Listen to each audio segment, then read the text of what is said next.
என்னன்னா குடும்ப நபர்கள், அதாவது ஃபேமிலியில் இருக்காங்க இல்லையா, அவங்க கூட எந்த விதமான விவாதங்கள் வச்சுக்காதீங்க. ஏதாவது சொன்னாங்கன்னா நம்முடைய மனசுக்கு பிடிக்காத சில விஷயங்கள் என்ன பேசினா கூட அந்த இடத்துல இந்த விவாதங்கள் வைத்துக் கொள்ளாதீர்கள்.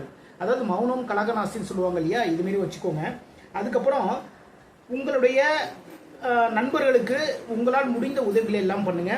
துப்புரவு தொழிலாளர்களுக்கு நீங்க, அதாவது மிதுன ராசிக்காரர்கள் இனிப்பு வாங்கி கொடுக்குறங்க. அவங்களுக்கு ஏதோ ஒரு ஸ்வீட், ஒரு லட்டு, மஞ்சள் லட்டு சொல்லுவோம் இல்லையா, மஞ்சள்ங்கிறது குருவினுடைய நிறம். அது அந்த மஞ்சள் லட்டு துப்புரவு தொழிலாளர்களுக்கு வாங்கி கொடுங்க. அதே நேரத்தில் கடன் வாங்கும் பொழுதும் கடன் கொடுக்கும் பொழுதும் ரொம்ப ரொம்ப ரொம்ப கவனம் வேணுங்க.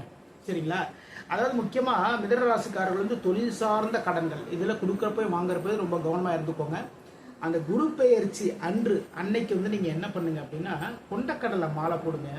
அதேமாரி சாமந்தி பூ இல்லைன்னா மல்லிகை பூ இதை வாங்கி குரு பகவானுக்கு நீங்கள் மாலையாக போடுங்க. அதுக்கப்புறம் இனிப்புகள் வாங்கி வரக்கூடிய பக்தர்களுக்கு எல்லாரும் கொடுங்க.